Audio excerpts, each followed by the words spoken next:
இயேசுவின் அன்பு. கிறிஸ்து இயேசுவின் நாமத்தினாலே உங்களுக்கு அன்பின் வாழ்த்துக்கள். சங்கீதம் 118 அதிகாரம் 9 பிரபுக்களை நம்புவதை பார்க்கிலும் கர்த்தர் பேரில் பற்றுதலாயிருப்பதே நலம். அம்பிரியமானவர்களே, வேதம் சொல்லுகிறது, நீங்கள் கர்த்தர் பேரில் பற்றுதலாயிருப்பது நல்லது. இந்த உலகம் முழுவதும் ஆதாயப்படுத்தி கொண்டாலும் தன் ஜீவனை நஷ்டப்படுத்தின அதனால் ஒரு லாபமும் அல்ல.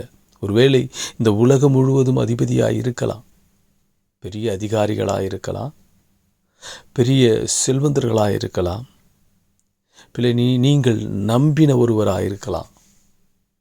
அவரெல்லாம் நான் இருக்கிறேன், கவலைப்படாதீங்க, நான் பார்த்து கொள்ளுகிறேன், உனக்கு எதுவும் நேரிடாது என்று உனக்கு நம்பிக்கை சொல்லியிருக்கலாம். ஆனால் உன் தேவை ஒன்று ஏற்படும் பொழுது, நீ தவித்திருக்கும் பொழுது அவர்கள் எல்லாம் உன்னை கைவிட்டிருக்கலாம்.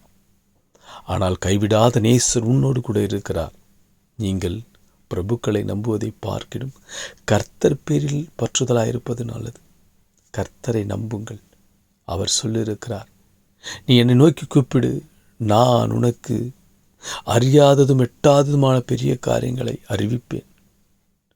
நீ என்னை நோக்கி கூப்பிடுவாய், நான் உனக்கு மறு உத்தரவு கொடுப்பேன் என்று கர்த்தர் சொல்லுகிறார்.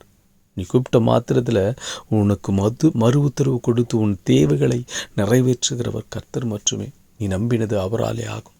நீ நம்பினவர்கள்லாம் உன்னை கைவிட்டிருக்கலாம், ஆனால் கர்த்தர் ஒருபோதும் உன்னை கைவிட மாட்டார். அவர் எப்பொழுதும் உன் சிந்தையாக இருக்கிறவர். எவ்வளோ பெரிய செல்வந்தர்கள், பிரபுக்களாக இருக்கலாம், ஆனாலும் அவர்களால் கூடாத காரியம் தேவனாலே எல்லாம் கூடும். நீ நம்பினது அவராலே ஆகும். ஆமென்.